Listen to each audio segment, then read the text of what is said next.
요한복음 8장 21절로 30절 제가 봉독해 드립니다. 다시 이르시되 내가 가리니 너희가 나를 찾다가 너희 제 가운데서 죽겠고 내가 가는 곳에는 너희가 오지 못하리라. 유대인들이 이르되 그가 말하기를 내가 가는 곳에는 너희가 오지 못하리라 하니 그가 자결하려는가? 예수께서 이르시되 너희는 아래에서 났고 나는 위에서 났으며 너희는 이 세상에 속하였고 나는 이 세상에 속하지 아니하였느니라. 그러므로 내가 너희에게 말하기를 너희가 너희 죄 가운데서 죽으리라 하였노라. 너희가 만일 내가 그인 줄 믿지 아니하면 너희 죄 가운데서 죽으리라. 그들이 말하되 네가 누구냐? 예수께서 이르시되 나는 처음부터 너희에게 말하여 온 자니라. 내가 너희에게 대하여 말하고 판단할 것이 많으나 나를 보내신 이가 참되심에 내가 그에게 들은 그것을 세상에 말하노라 하시되 그들은 아버지를 가리켜 말씀하신 줄을 깨닫지 못하더라. 이에 예수께서 이르시되 너희가 인자를 든 후에 내가 그인 줄을 알고 또 내가 스스로 아무것도 하지 아니하고 오직 아버지께서 가르치신 대로 이런 것을 말하는 줄도 알리라. 나를 보내신 이가 나와 함께 하시는도다. 나는 항상 그가 기뻐하시는 일을 행함으로 나를 혼자 두지 아니하셨느니라. 이 말씀을 하심에 많은 사람이 믿더라. 아멘. 우리 온라인 예배지만 우리 온라인 예배 드리는 우리 가족들 서로 함께 인사를 하죠. 주님의 이름으로 사랑하고 축복합니다. 주님의 이름으로 사랑하고 축복합니다. 요한복음은 예수님은 바로 하나님이시다. 그분의 신성에 대해서 우리가 언급하고 있다고 이렇게 말씀을 드렸죠. 그러면서 그분은 이 어둠의 땅을 밝히시고자 오신 빛이라는 사실을 강조하셨습니다. 1장 3절에서 10절 그리고 또한 8장 12절에도 나는 세상의 빛이심을 선언하셨어요. 이런 빛과 어둠의 분명한 대조를 보여주시며 이 세상은 어둠이고 이 어둠을 밀어낼 빛의 존재가 이 땅에 없음을 말씀하시며 그 빛의 존재는 위로부터 오는 것임을 강조하고자 함에 있다는 것입니다. 그래서 빛으로 오신 주님을 우리가 어떻게 판단하느냐에 따라서 우리가 걸어가야 할 방향이 어디인지를 알 수가 있다는 것이죠. 그렇다면 여러분들 우리는 어디를 향해 걸어가고 있습니까? 오늘 본문 21절은 주님이 바리새인들에게 당신의 죽으심과 부활, 승천, 그리고 당신을 배척한 자들의 결말이 어떻게 되는지에 대해서 말씀해 주고 계십니다. 여기서 내가 가리니 라고 하셨는데 이 말씀은 십자가 대속 사역을 마치신 후 부활하여 하나님 보좌 우편으로 영광스럽게 승천하실 것을 가리켜서 말씀하고 있어요. 주님은 당신을 배척하는 자들은 죄 가운데서 죽어 주님이 가신 영광스러운 천국에 이르지 못하리라고 경고하시고 계신 것입니다. 그래서 주님은 그들에게 내가 가는 곳에는 너희가 오지 못하리라 이렇게 단언하고 있지 않습니까? 그렇습니다. 예수 그리스도를 대적하고 불신하는 한 어느 누구도 주님 계신 천국에 결단코 이룰 수 없다는 것이죠. 왜냐하면 주님만이 하나님께 이룰 수 있는 유일한 길이 되시기 때문입니다. 요한복음 14장 6절을 보세요. 뭐라고 했습니까? 함께 읽겠습니다. 14장 6절 시작. 예수께서 이르시되 내가 곧 길이요 진리요 생명이니 나로 말미암지 않고는 아버지께로 올 자가 없느니라. 여기서 길, 진리, 생명은요 여러 길 중에 하나 혹은 여러 진리 중에 하나, 여러 생명 중에 하나가 아니에요. 영어 표현 보면 I am the way and the truth and the life. No one comes to the Father except through me. 이렇게 말씀하고 있지 않습니까? 유일한 길이요, 유일한 진리요, 유일한 생명 되신 주님만이 바로 하나님 아버지께로 이룰 수 있는 유일한 길임을 분명하게 밝히고 있지 않습니까? 그러므로 여러분, 우리는 주님 가신 곳으로 가야 하지 않겠어요? 천국에 가서 주님을 만나 뵙는 것이 우리 성도들의 소망이잖아요. 그렇다면 주님 가신 천국으로 가려면 어떻게 해야 하겠습니까? 주님은 저 높은 천국 보좌에만 앉아 계실까요? 그렇지 않아요. 이 땅 가운데도 계십니다. 바로 당신의 몸된 교회에 임재하고 계세요. 그러므로 주님을 뵙고 싶은 사람은 교회로 가면 됩니다.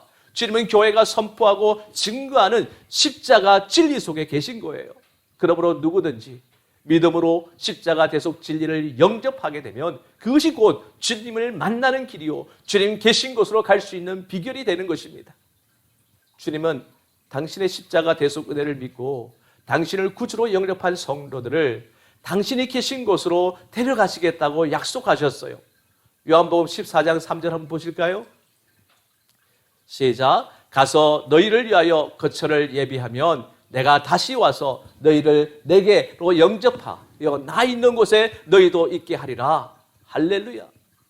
그러므로 주님 계신 곳 천국으로 가려는 사람은 그 영혼의 눈을 땅에서 돌려서 저 천국 보좌에 계신 주님을 바라보아야 하며 땅의 것들을 숭배하는 마음을 회개하고 십자가 복음 진리 안에서 주님을 만나야 합니다. 우리 성도들은 이미 영광스러운 주님을 만나서 구원의 은총을 받고 천국을 보장받았어요. 그러므로 항상 위에 계신 주님을 앙망하며 십자가 대속 진리 안에서 믿음의 뿌리를 굳게 내리고 생활해야 하는 것입니다. 그리고 더 나아가서 이 땅에서 메시아를 찾으러 가는 무지한 자들을 깨우치고 전도하여 그들도 주님 계신 곳으로 갈 수 있도록 도와야 하지 않겠습니까? 로마서 10장 9절이면 이렇게 말씀하고 있죠. 시작. 네가 만일 네 입으로 예수를 주로 시인하며 또 하나님께서 그를 죽은 자 가운데서 살리신 것을 네 마음에 믿으면 구원을 받으리라. 그리고 요한일서 5장 13절입니다. 내가 하나님의 아들의 이름을 믿는 너희에게 이것을 쓰는 것은 너희로 하여금 너희에게 영생이 있음을 알게 하려 함이라.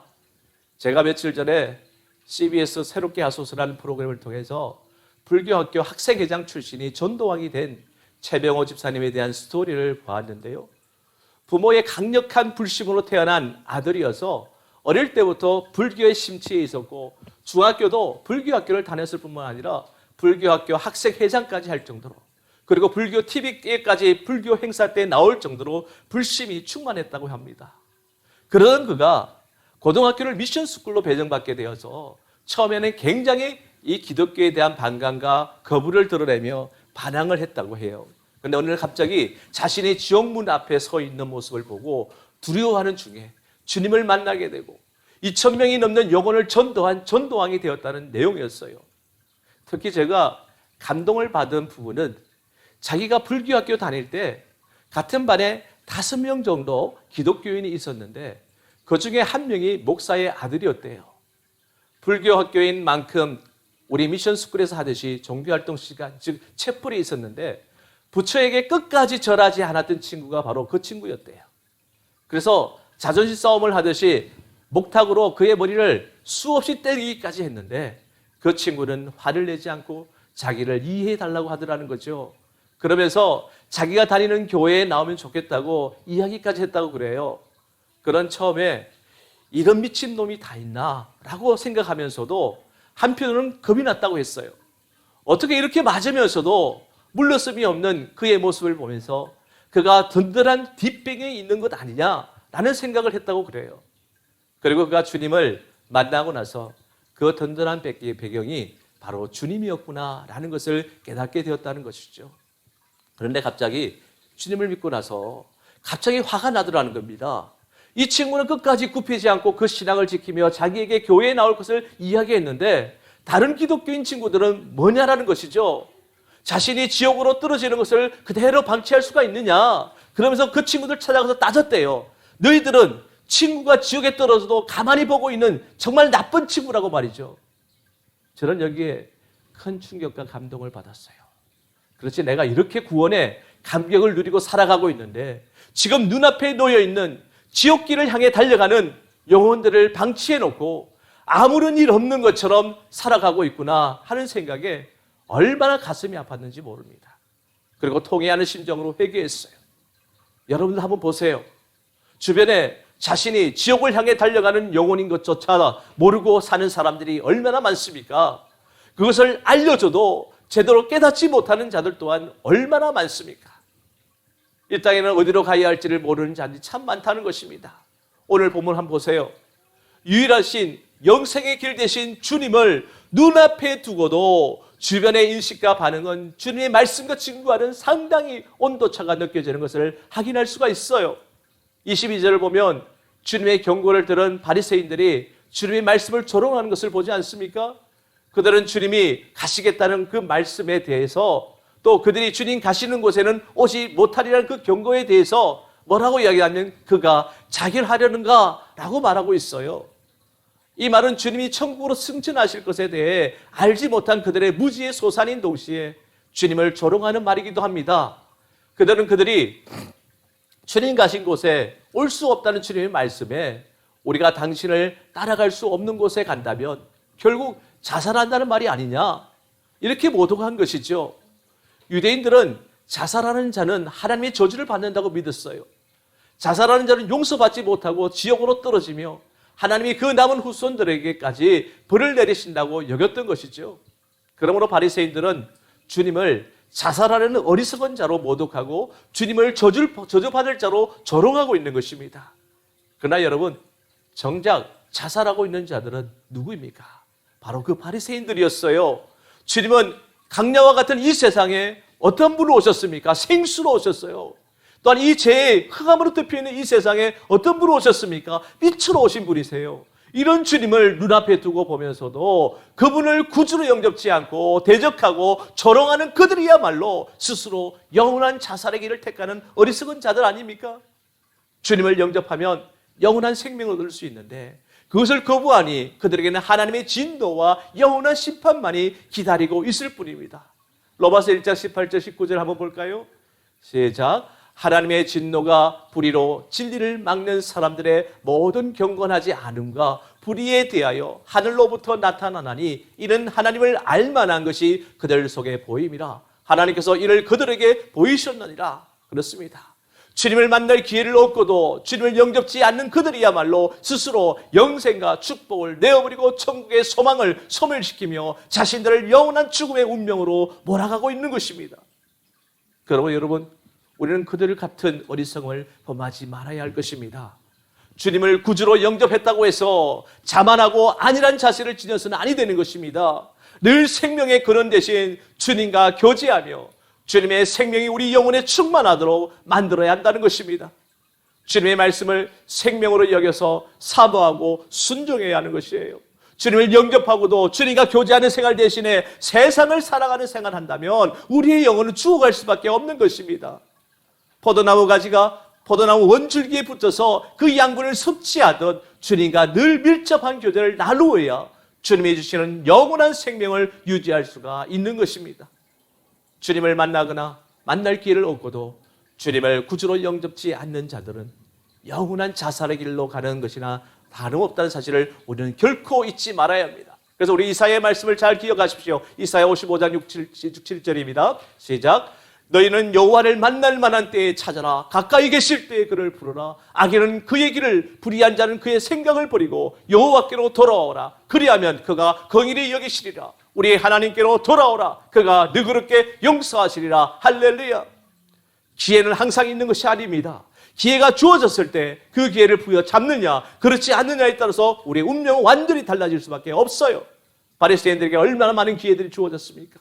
그럼에도 불구하고 그 기회를 잡지 못할 땐 결국 그들에게 지옥문이 열릴 수밖에 없는 거예요. 그러므로 구원의 생명의 길을 보여주신 주님을 붙잡아야 합니다. 그분만이 유일한 이 어둠의 세상에서 벗어나 빛의 자녀로 거듭나게 하는 통로임을 결코 잊지 마시고 그분만을 믿고 붙드시기를 주님의 이름으로 간절히 축원합니다. 그런데 우리가 길을 찾다 보면요, 잘못된 길을 갈 때가 있어요. 요즘은 좀 덜하지만 요 몇 년 전까지 저는 1년에 한두 번씩 잘못된 길을 갈 때가 있었어요. 내가 길을 잘 알고 있다고 생각해서 내가 가진 감으로 운전하다가 낭패를 보는 경우가 가끔 있었다는 얘기입니다.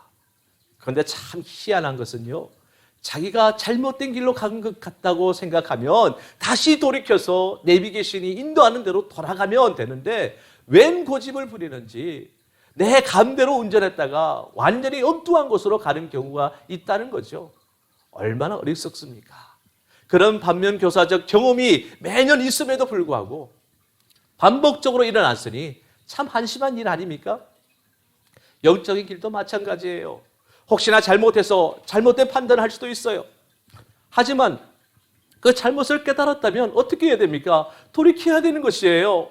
23절, 24절은 주님께서 당신을 영접지 않는 자들이 왜 죄 가운데 죽을 수밖에 없는지 그 근본적인 이유를 설명하고 있어요.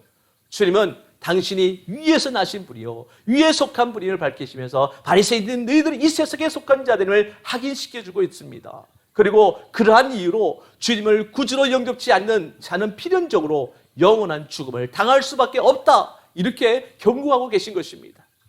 여러분, 주님이 위에서 나셨고 위에 속하셨다는 말씀은 무슨 뜻입니까? 바로 주님이 하늘에서 오셨고 하늘에 속한 분이라는 그런 의미입니다. 또 바리새인들이 아래에서 나고 세상에 속한 자라는 말씀은 무슨 뜻입니까?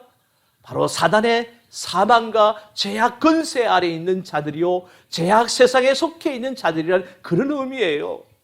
물론 이것은 비단 바리새인들에게만 해당되는 말은 아니에요. 그러나 일찍이 주님은 인간이 영생을 누리려면 물과 성령으로 거듭나 그 소속이 바뀌어야 한다, 이렇게 요한복음 3장에서 말씀하고 있잖아요. 여러분, 인간은 처해진 소속에 따라서 그 생활과 운명이 결정나게 됩니다. 소속은 너무나 중요해요. 깡패 조직에 소속된 자라면 그런 범죄자로 살 수밖에 없어요. 그러나 반대로 경찰에 소속된 이들은 범죄자들을 잡는 생활을 하게 됩니다. 여러분, 고대 세계에서 전쟁을 하다가 이기는 편으로 스스로 투항한 장수는요, 상대편 왕으로부터 우대를 받았어요. 지혜롭게 자신의 소속을 바꾸었기 때문이죠. 우리나라도 북한의 거물인사가 기순하면 아주 잘 대해줍니다. 소속을 공산주의 세계에서 민주주의 세계로 바꿨기 때문이죠. 그러므로 주님의 영접을 받고 은혜를 얻고 영생을 누리는 사람은 그 삶의 소속을 바꿔야 하는 거예요. 소속을 죄악과 사망이 넘치고 하나님의 진노의 심판이 기다리고 있는 이 세상에서 주님의 세계로 바꿔야만 한다는 얘기입니다. 이 소속을 바꾸는 길이 곧 불신앙을 회개하는 일이요, 주님을 구주로 믿는 일인 것입니다. 이렇게 죄를 회개하고 주님을 믿으면 그 사람은 주님 세계에 소속된 자로 새로운 삶을 살게 되는 것이에요. 여러분, 이처럼 주님을 통해 세상에서 분리되어 나와 주님의 세계에 속하게 된 우리 성도들의 무리가 바로 우리 교회 공동체인 것입니다. 주님의 몸된 교회에 소속된 우리들은 주님의 영광을 나눠받고 하늘의 기업을 얻게 되어 영원한 안식과 평안을 누리는 영생을 얻게 된 거잖아요. 여러분, 이 얼마나 감사한 일입니까? 우리가 이 세상이 아니라 주님께 소속된 자라는 사실이 얼마나 감사하고 얼마나 천만 다행한 일입니까? 하나님의 진노의 심판을 받을 세상에서 빠져나와 주님의 천국 세계에 속해 있다는 현실이 말이죠. 그러므로 성도들은 늘 자신이 주님께 소속된 자임을 재확인하고 범사에 주님께 소속된 자로서 행할 것을 결단해야 하는 것입니다. 요한복음 5장 24절 함께 읽겠습니다.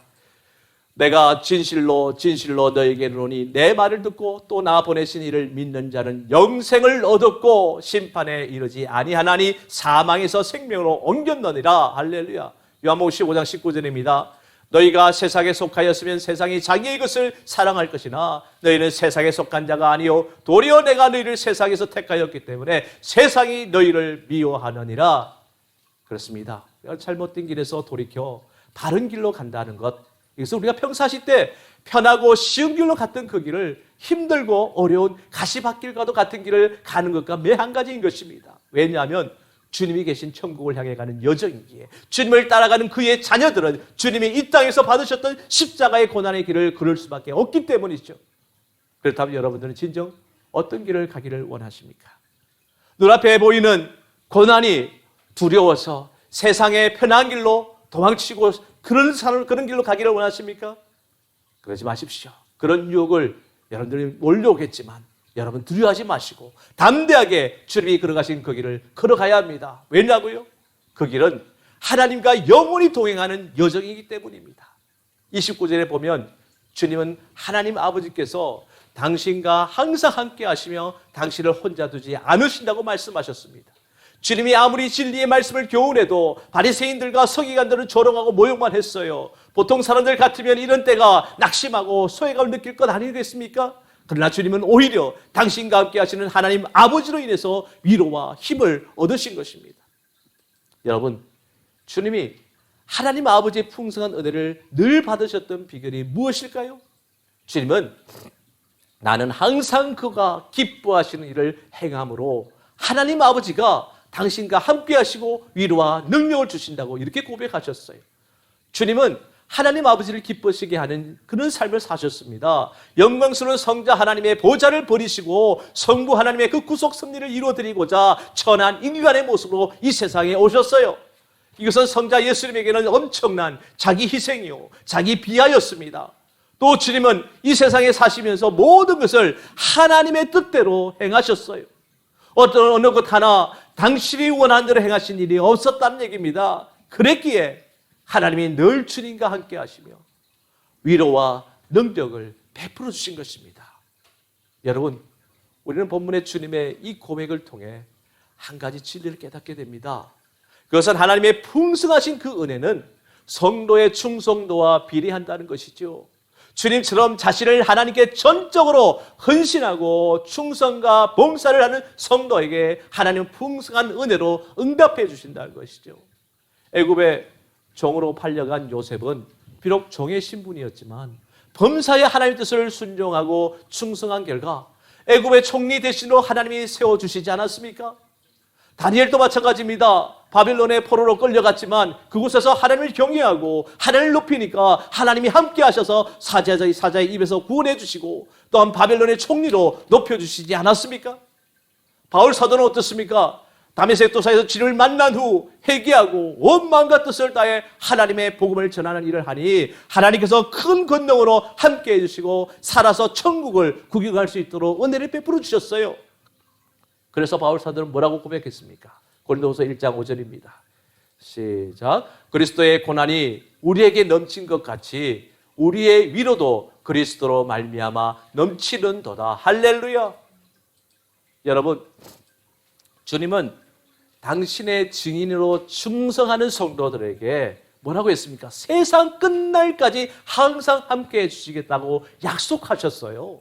또 당신의 계명을 순종하고 실천하는 성도에게만 주님의 풍성한 사랑을 나타내 주시겠다고 말씀하셨습니다. 그러므로 주님이 걸어가신 길을 갈 때 어떠한 상황 하에서도 두려워하시지 마시기를 바랍니다. 하나님이 항상 함께 동행하심을 믿으시기를 바랍니다. 할렐루야. 그리고 최선을 다하여 하나님께 충성하시기를 바랍니다. 충성의 그릇이 커야 하나님의 은혜도 풍성하게 받는 법이에요. 그리스도를 영접하고 신앙생활을 하면서도 하나님의 은혜와 축복을 생활 속에 체험하지 못하는 이유가 뭘까요? 충성의 그 그릇에 염려와 두려움을 담고 있어서 그런 것 아닙니까? 우리 주님이 영원히 함께 하시겠다는 그 약속을 붙들고 두려워하지 마시고 주님께 충성할 때 하나님이 기뻐하십니다. 그리하면 하나님의 도우심과 위로와 평강의 은혜가 우리 생활에 넘치게 되어진다는 것입니다. 마태복음 25장 21절에 뭐라고 얘기합니까? 시작. 그 주인이 이르되 잘하였도다. 착하고 충성된 종아, 네가 적은 일에 충성하였음에 내가 많은 것을 네게 맡기리니 네 주인의 즐거움에 참여할지어다. 아멘. 계시록 20장 10절입니다. 너는 장차 받을 고난을 두려워하지 말라. 볼지어다 마귀가 장차 너희 가운데서 몇 사람을 오게 던져 시험을 받게 하리니 너희가 10일 동안 환난을 받으리라. 네가 죽도록 충성하라. 그리하면 내가 생명의 간을 네게 주리라. 할렐루야. 그러므로 어떤 악조건 속에서도 최선을 다해 하나님의 뜻을 행하면 하나님이 반드시 열매를 거두게 하신다는 거예요. 30절 말씀을 보십시오. 주님의 말씀을 듣고 많은 사람이 주님을 믿게 되었다는 사실을 언급하고 있지 않습니까? 주님은 당신을 믿어야 영생을 얻는다는 그 진리를 계속 전하고 있어요. 그리고 주님 자신은 하나님이시며 약속된 메시아라는 사실을 계속 전하지 않았습니까? 이렇게 주님께서 영생의 도를 가르치시는데도 바리새인들과 영적으로 무지한 자들은 주님의 말씀을 계속 조롱하며 주님을 비웃고 멸시했어요. 주님이 하시는 말씀을 27절에 도무지 깨닫지 못하겠다고 이야기했습니다. 그럼에도 주님은 그들의 죄를 지적해 주시고 하나님 아버지가 당신과 함께 하심을 감사하셨습니다. 그 결과 많은 사람들이 주님을 믿는 열매를 거두게 된 것입니다. 우리가 보기에는 한 사람도 주님을 믿는 자가 없는 듯이 보였어요. 하나님 아버지는 주께서 최선을 다해 진리를 전하실 때 전도의 열매를 거두도록 해주신 것입니다.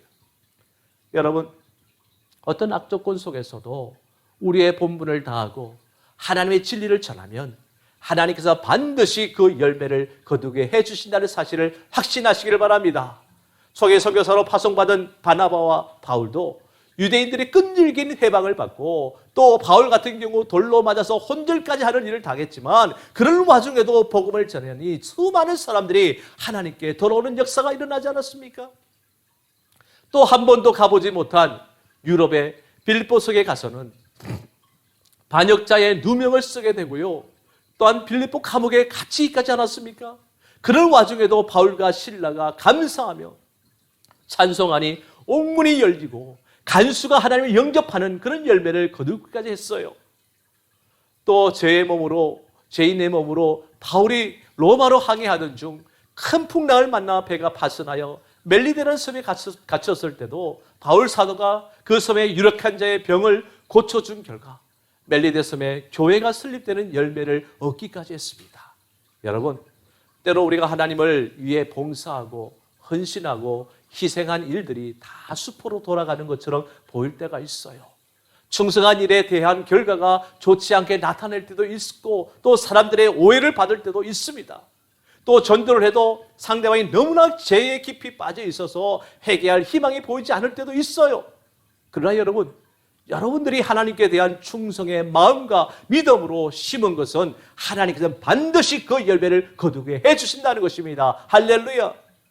하나님은 우리의 수고와 충성을 결코 헛되게 하지 않으세요. 시편 기자가 뭐라고 이야기합니까? 시편 126장 5, 6절입니다. 시작. 눈물을 흘리며 씨를 뿌리는 자는 기쁨으로 거두리로다. 울며 씨를 뿌리러 나가는 자는 반드시 기쁨으로 그 곡식단을 가지고 돌아오리로다. 전도서 11장 6절입니다. 너는 아침에 씨를 뿌리고 저녁에도 손을 놓지 말라. 이것이 잘 될는지 저것이 잘 될는지 혹 둘이 잘 될는지 알지 못함이니라. 갈라디아서 6장 9절입니다. 우리가 선을 행하되 낙심하지 말지니 포기하지 아니하면 때가 이름에 거두리라. 그렇습니다. 심는 대로 거두게 하시는 것이 바로 하나님의 섭리의 법칙이 거예요. 그러므로 충성한 일의 결과에 대해서 성급하게 판단하고 낙심하지 마시고 내가 주 안에서 심은 것은 주께서 반드시 그 열매를 얻게 해주실 것을 확신하시기 바랍니다. 그래야 어떤 조건과 처지에도 주님의 진리를 실천하고 전도하며 주의 몸된 교회를 위하여 수고하는 성도들이 다 되시기를 주님의 이름으로 간절히 축원합니다. 이제 말씀을 정리하도록 하겠습니다. 여러분, 본문을 통해서 우리는